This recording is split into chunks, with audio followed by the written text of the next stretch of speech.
आज कक्षा 8 का अध्याय नंबर 2 घन और घनमूल का अध्ययन करेंगे। तो पहले हम देखते हैं घन क्या होता है। घन, इसको क्यूब कहते हैं इंग्लिश के अंदर। तो घन किसे कहते हैं? तो किसी भी संख्या की घात 3 होती है। जैसे कोई भी संख्या है, उसकी घात हमें 3 दे दे तो ये घन हो जाती है। तो आपको ऐसे समझ लेना है, किसी भी संख्या को 3 बार गुणा कर दे तो हमें उसका घन प्राप्त हो जाता है। जैसे हमें 2 दिया हुआ है तो 2 का घन ज्ञात करेंगे, तो 2 को हम 3 बार गुणा करेंगे तो ये 8 हमें इसका घन प्राप्त हो जाएंगे। जैसे पिछले वीडियो के अंदर हमने वर्ग का देखा था कि वर्ग क्या होता है। तो वर्ग वही है, जैसे किसी भी संख्या को उसी संख्या से 2 बार गुणा कर देते हैं।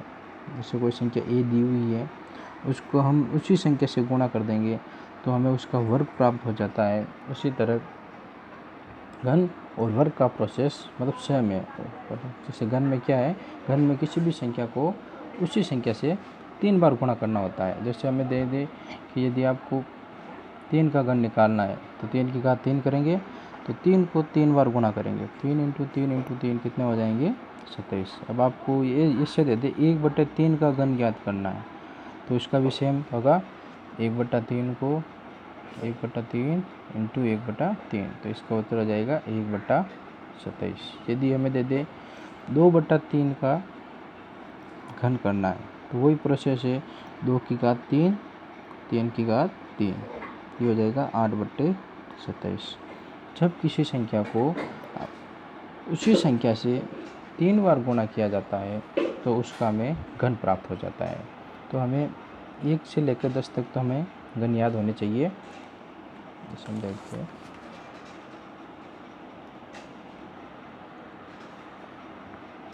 अब देखते हैं हम 1 से लेकर 10 तक घन।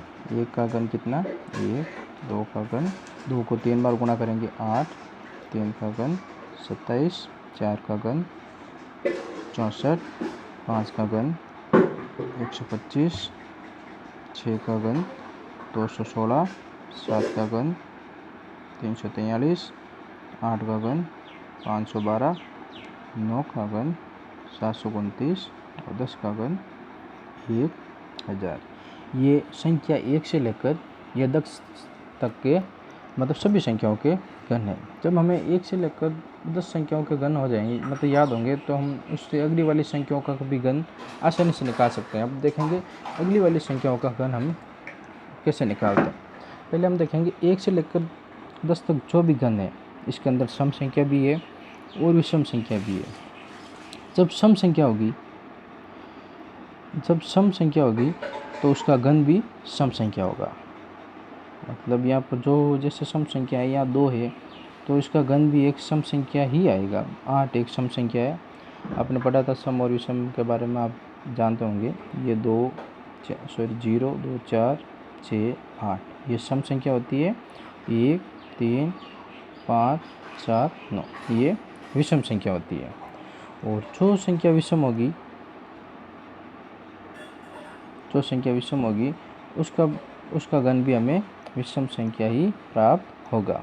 आप देखते हैं 2 एक सम संख्या है, इसका घन आ गया 8। 4 भी सम संख्या है तो यहाँ भी सम संख्या। 6 सम संख्या है, यहाँ भी 6 सम संख्या। 8 सम संख्या है, ये भी है सम संख्या। 0 है सम है तो ये विषम, और जो विषम है वो विषम संख्या आ गई। अब देखते हैं घन संख्याओं का इकाई अंक।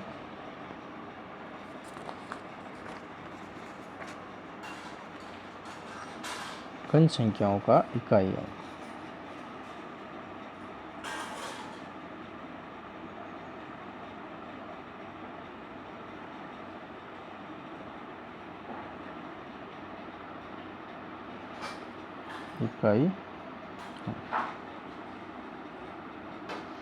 घन संख्याओं का इकाई अंक आप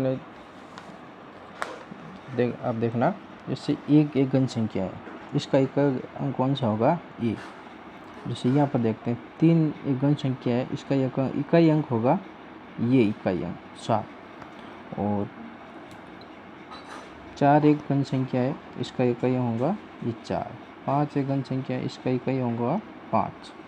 ये सब जो संख्या पहले ये इकाई अंक, ये दाई, ये सैकड़ांक होगा था, ये इसका ये इकाई अंक, इसका ये इकाई अंक। अब इस हम देखेंगे जो भी संख्या, जैसे यदि वो संख्या 0, 1, 4, 5, 6 और 9, यदि ये संख्या होगी तो इनका इकाई अंक समान, मतलब सेम ही आएगा। जैसे हम लेते हैं 21, पहले लेते हैं जैसे 1 का घन कितना होगा, 1 का क्यूब 1। अब लेते हैं 11 का हमें घन ज्ञात करना है, तो 11 अंक कितना, यहाँ पर कितना 1 है, तो इसका होगा 1331, इसका इकाई अंक भी 1 ही आएगा।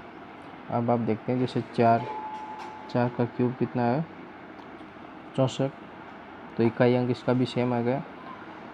यदि आप 14 का क्यूब करोगे, 14 इंटू 14, तो इसका भी इकाई अंक जो भी आएगा वो 4 ही आएगा। जैसे देखते हैं 14 इंटू 14 196 इंटू 14, इसका जो भी उत्तर आएगा वो आप जैसे कैलकुलेशन करके निकाल लेना, इसका इकाई अंक भी जैसे 4 ही आएगा। अब दूसरा है, यदि कोई संख्या 2 से शुरू होगी तो उसका इकाई अंक हो जाएगा 8 आएगा, और जो संख्या 8 होगी उसका इकाई अंक 2 आएगा। जो संख्या 3 होगी उसका इकाई अंक 7 आएगा, और जो संख्या 7 होगी उसका इकाई अंक हमें 2 आएगा। अब जैसे देखना, जैसे कोई संख्या है 2 है, तो 2 का क्यूब कितना आएगा, 2 का क्यूब आएगा 8। यदि 12 है तो 12 का क्यूब करेंगे तो 12 इंटू 12 का कितना है 144 इंटू 12, 12 चौक 48, 4 52 5 1728, तो 12 ये देख ली, यहाँ पर 2 है तो इसका इकाई अंक कितना आएगा, ये 8। तो किसी भी संख्या जैसे 2 है तो इसका अंक 8 होगा, इसका इकाई अंक 2। 3 है तो 7 है तो 3, ये आपको याद करना है। इससे क्या, आप जैसे आपको जैसे ऑब्जेक्टिव सवाल पूछ ले कि जैसे आपको पूछ ले 23 के क्यूब के अंदर इसका इकाई अंक कितना होगा, तो हमें जैसे देखेंगे कि यदि संख्या के अंत में 3 है तो इसका इकाई अंक 7 होगा। यदि आपको पूछ ले 54 के क्यूब के अंदर इसका इकाई अंक क्या होगा, तो इसका हम लिखेंगे इसका इकाई अंक 4 होगा। अब हम देखते हैं पूर्ण घन। ये पूर्ण घन क्या होता है,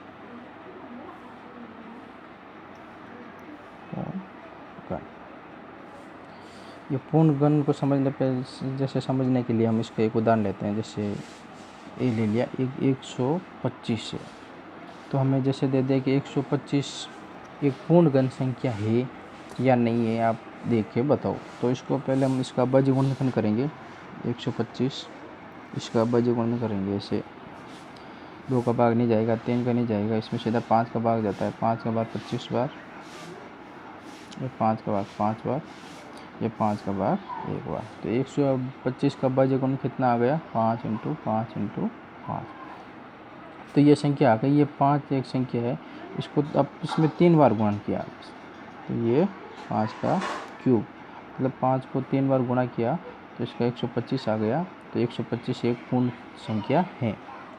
और हम देखते हैं कोई बड़ी संख्या ले लेते हैं, जैसे एग्जाम्पल दिया हुआ हमें 432 एक पूर्ण संख्या है, पूर्ण घन संख्या है या नहीं है। तो सबसे पहले वही इसका अभाज्य गुणन करेंगे। पहले हम 2 का भाग देंगे, इसमें 2 बार, इसमें 1 बार, इसमें 6 बार, फिर 2 का भाग 108, फिर 2 का भाग 5 4, फिर 2 का भाग 2 7, फिर 3 का भाग 9, 3, 3 का भाग 3, 3, 1। तो इसका में आ गया 2 into 2 into 2 into 2 into 3 into 3 into 3। ये देखो ये 3 का जोड़ा बन रहा है, 3 संख्या आपस में गुणा हो रही है, तो एक संख्या आएगा 3 का क्यूब। ये 2 है, इनका भी 3 में आपस में गुणा हो रहा है, तो 2 का क्यूब। और ये 2 संख्या ये एक्स्ट्रा आ रही है, तो ये हो जाएगा ये पूर्ण घन संख्या नहीं है। तो इसका लिखेंगे हम, ये पूर्ण घन संख्या नहीं है। अब आपको पूछ ले, जैसे ये हमें एक संख्या दी हुई है, ये पूर्ण घन संख्या है या नहीं है। तो सबसे पहले हम इसका अभाज्य गुणनफल करेंगे 100, 2 का भाग देंगे 50, 2 का भाग देंगे 25, फिर इसमें 5 का भाग 5, 5, 1। तो संख्या क्या आ गई, 2 इंटू 2 इंटू 5 इंटू 5। तो ये 5 का स्क्वायर है और ये 2 का स्क्वायर है। तो हमें पूर्ण घन संख्या के लिए हमें, आपको पता है 2 की संख्या क्यूब और 5 का क्यूब होती, तो ये पूर्ण घन संख्या होती। पर यहाँ 5 का क्यूब नहीं है, 5 का स्क्वायर ये है, और यहाँ पर भी 2 का स्क्वायर ये है, तो ये पूर्ण घन संख्या नहीं होगी। यदि यही संख्या आपको दे दे, जैसे 100 संख्या दे दी, जैसे ये दे दिया, जैसे 100 संख्या है, इसको आप पूर्ण घन बनाने के लिए कौन सी संख्या से गुणा करेंगे। तो इसका अभाज्य गुण वैसे करेंगे, पहले इसका अभाज्य गुणनफल निकालेंगे। 2 का भाग 50, 2 25, 5, 5, 5, 1। तो 2 का स्क्वायर इंटू 5 का स्क्वायर ही आ गया। तो इसको पूर्ण घन बनाने के लिए कौन सी संख्या कम पड़ रही है, तो जैसे हम इसको 2 से गुणा करेंगे और एक बार इसको 5 से गुणा करेंगे, तो क्या हो जाएगा, ये 2 का क्यूब हो जाएगा, ये 5 का क्यूब हो जाएगा, तो ये पूर्ण संख्या बन जाएगी। तो ऐसी कौन सी संख्या होगी, तो ऐसी संख्या होगी, इसको 2 से गुणा करेंगे तो ये होगी 10। यदि हम 100 को 10 से गुणा करेंगे तो ये पूर्ण घन संख्या हो जाएगी। जैसे 100 को 10 से गुणा करें तो कितने हो जाएगी, 1000। और 1000 हमें पता है एक पूर्ण घन संख्या होती है, इसका घनमूल कितना होता है, 10। 10 को हम 3 बार गुणा करेंगे तो ये एक पूर्ण घन संख्या हो जाएगी। अब आपको कोई भी एक संख्या दे दे, जैसे दे दे आपको 225, ऐसे आपको कोई बड़ी भी संख्या बड़ी संख्या भी दे सकते हैं, तो आप उसका पहले अभाज्य गुणनफल निकाल लेना, और जो भी संख्या जैसे कम पड़ती है, जैसे 2, 3, 4 जो भी, तो उसका जैसे आप गुणा करेंगे आपस में, तो हमें पूर्णकरण प्राप्त हो जाएंगे। पर हमें एक चीज़ याद रखनी होगी, जिस भी संख्या से गुणा करते हैं तो हमें उस संख्या का क्यूब होना चाहिए। जैसे यहाँ 2 इंटू 2 इंटू 2 है, 5 गुणा भी 3 बार है, तो ये पूर्ण घन संख्या ऐसा। जैसे ये दे दिया हमें 225, तो 5 का भाग देंगे, कितने बार जाएगा, 45 बार,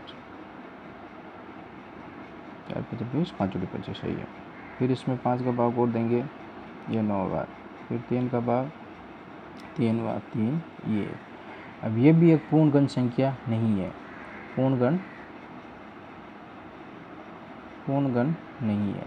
इसको पूर्ण घन बनाने के लिए हमें क्या करना है, जैसे 5 का स्कोर आ गया और ये 3 का स्कोर आ गया, तो पूर्ण घन बनाने के लिए हमें पता है इसके अंदर एक 3 कम पड़ रहे हैं और इसके अंदर भी एक 5 कम पड़ रहे हैं, तो इनका आपस में गुणा करेंगे, तो हम 5 इंटू 3 बराबर 15 से गुणा करेंगे, तो ये एक पूर्ण घन संख्या हो जाएगी।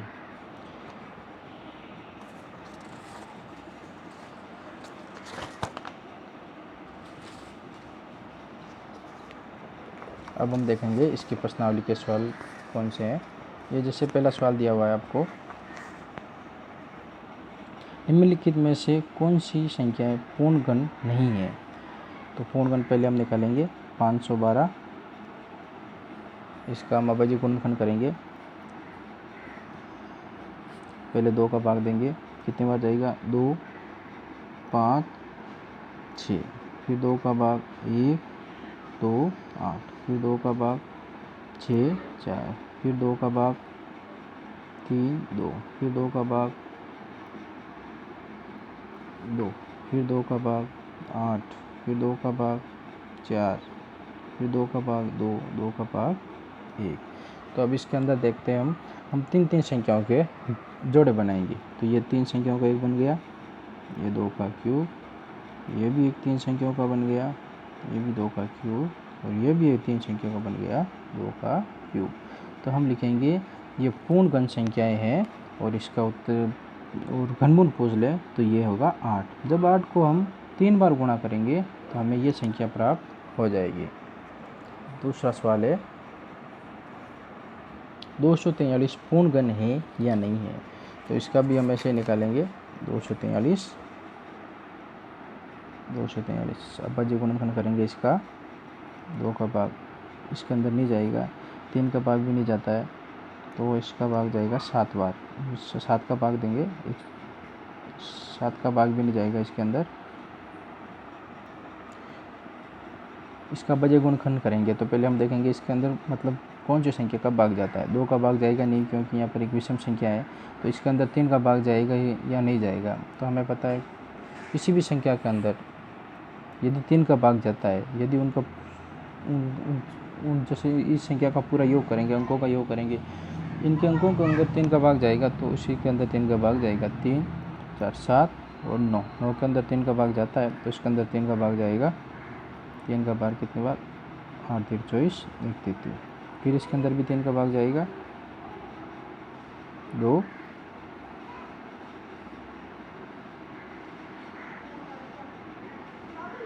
7 बार। तो इसका भाग 3 बार 9, 3 का भाग 3 3 5।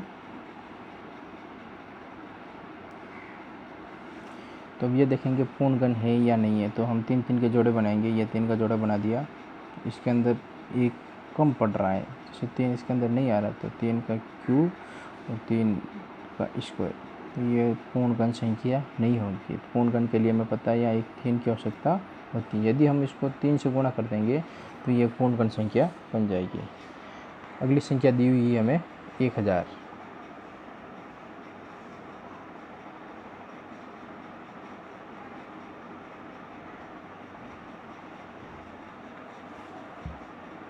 एक 1000 दी हुई, तो 1000 पूर्ण घन संख्या होगी या नहीं होगी।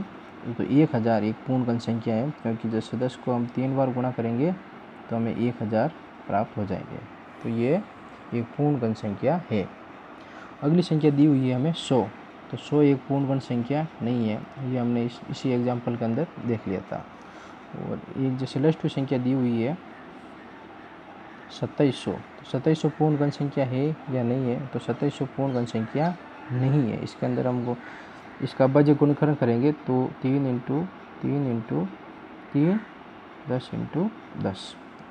तो ये 3 का जोड़ा बन गया और ये 10 का जोड़ा नहीं बना। तो इसके लिए एक 10 की संख्या में कम पड़ेगी, तो ये पूर्ण घन संख्या नहीं है। प्रश्नावली 2.1 का ये 2.1 है। इसका दूसरा सवाल है कि सबसे छोटी संख्या हमें ज्ञात करनी है। जो निम्न संख्याओं से गुणा करेंगे तो ये हमें एक पूर्ण संख्या प्राप्त हो जाएगी। तो सबसे पहले क्या करेंगे, हमें पता है हम 108 का अभाज्य गुणनखंड निकालेंगे। ये 108 का अभाज्य गुणनखंड निकाल लिया। इसमें 2 का भाग देंगे कितने बार, 5 4, 2 का भाग 2 बार, 4 2 14 9, इसमें 3, ये 1। ये संख्या क्या आ गई यहाँ पे, जैसे ये 3 का जोड़ा बन गया, ये 3 का तो एक जोड़ा बन गया। तो ये 2 इंटू 2, इसके अंदर 1 2 की कमी पड़ रही है। ये 2 का स्क्वायर है। यदि इस संख्या को हम 2 से गुणा करेंगे तो ये यहाँ पर 2 का क्यूब हो जाएगा। तो ये पूर्ण घन संख्या बन जाएगी। तो इसके अंदर सबसे छोटी संख्या कौन सी होगी, 2। यदि हम इसको 2 से गुणा कर देंगे तो ये पूर्ण घन संख्या बन जाएगी। आप देखना ये 16 और ये 2, ये 2 से 16 आ जाएंगे, तो ये 6 का घन हो जाएगा। दूसरी है 5400। तो इसको भी हम अभाज्य गुणनखंड करेंगे। इसका सबसे पहले 2 का भाग देंगे, 2 2 4, फिर 2 का भाग, फिर 2 का भाग, फिर इसमें 5 का भाग जाएगा,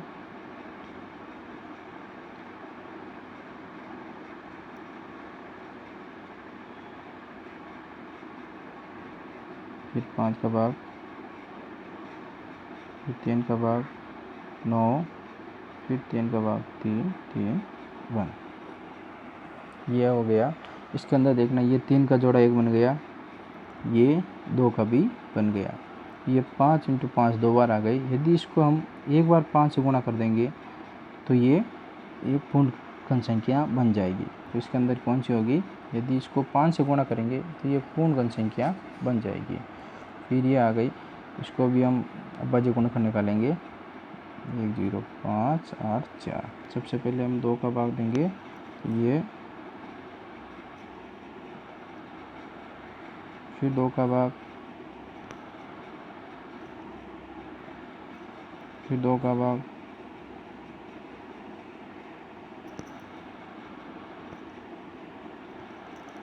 तीन 2 3। फिर इसके अंदर 3 का भाग देंगे, 4 3 12 4 1। फिर इसके अंदर भी हम 3 का भाग जाएगा, 1 4 7। फिर 3 का भाग,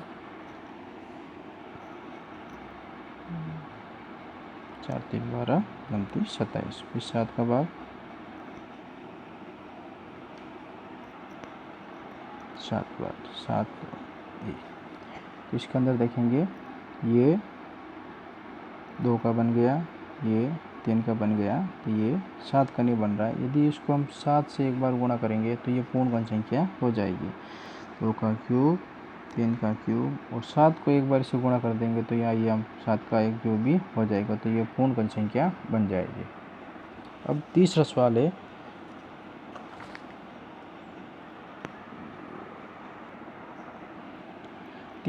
है, कि सबसे छोटी संख्या का भाग देने पर वो पूर्ण घन संख्या बन जाएगी। हमें 3 संख्या दी हुई है, तो ये इनके अंदर हम वो कौन सी छोटी संख्या है जिसका भाग दें तो ये एक हमें पूर्ण घन संख्या प्राप्त हो जाएगी। तो इसका वही प्रोसेस है। इसका पहले हम अभाज्य गुणनखंड लेंगे, ये 24 है, इसके अंदर 2 का भाग जाएगा 12 बार, इसके अंदर 2 का भाग 6 बार, इसके अंदर 2 का भाग 3 बार, 3 के भाग 1। यहाँ पर ये 2 का तो ये क्यूब आ गया, ये 3 ये एक्स्ट्रा है। तो ये देखेंगे, जैसे 24 के अंदर हम 3 का भाग देंगे तो ये जाएगा 8 बार, तो 8 एक पूर्ण घन संख्या प्राप्त हो गई। 192 है, तो वही सेम प्रोसेस है। इसके अंदर भी हम इसका अभाज्य गुणनखंड करेंगे, 2 का 9 6, फिर 2 का भाग देंगे 4 4, फिर 2 का भाग देंगे 24, फिर 2 का भाग देंगे 12, फिर 2 का भाग देंगे 6, फिर 2 का भाग देंगे 3 1।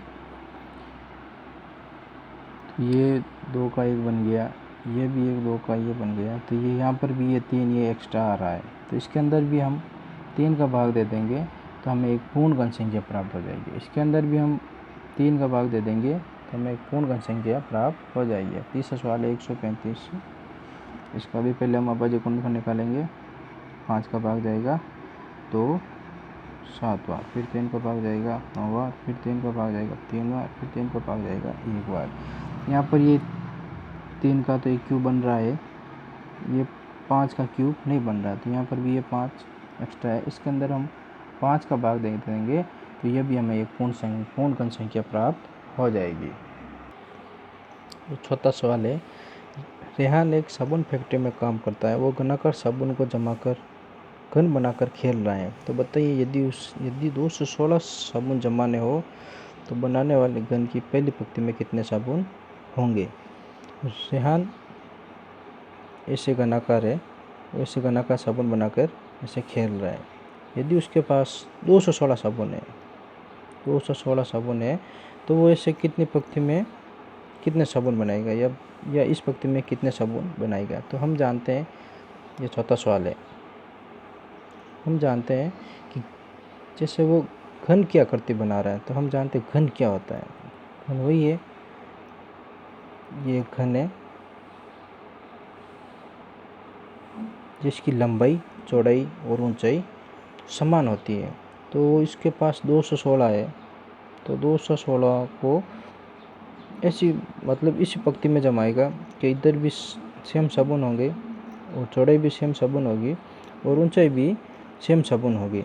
तो ये हमें 216 दिए हुए हैं, तो इसका हम घन निकाल लेंगे। तो इसका घन कितना आएगा 6। तो 6 इंटू 6 36 इंटू 6 को हम गुणा करेंगे 180 सॉरी 36, ये हो गया 216। तो इसका आंसर हो जाएगा कि एक पंक्ति में कितने, तो एक पंक्ति में 6 साबुन होंगे और चौड़ाई में भी 6 होंगे और ऊंचाई में भी 6 होंगे। धन्यवाद।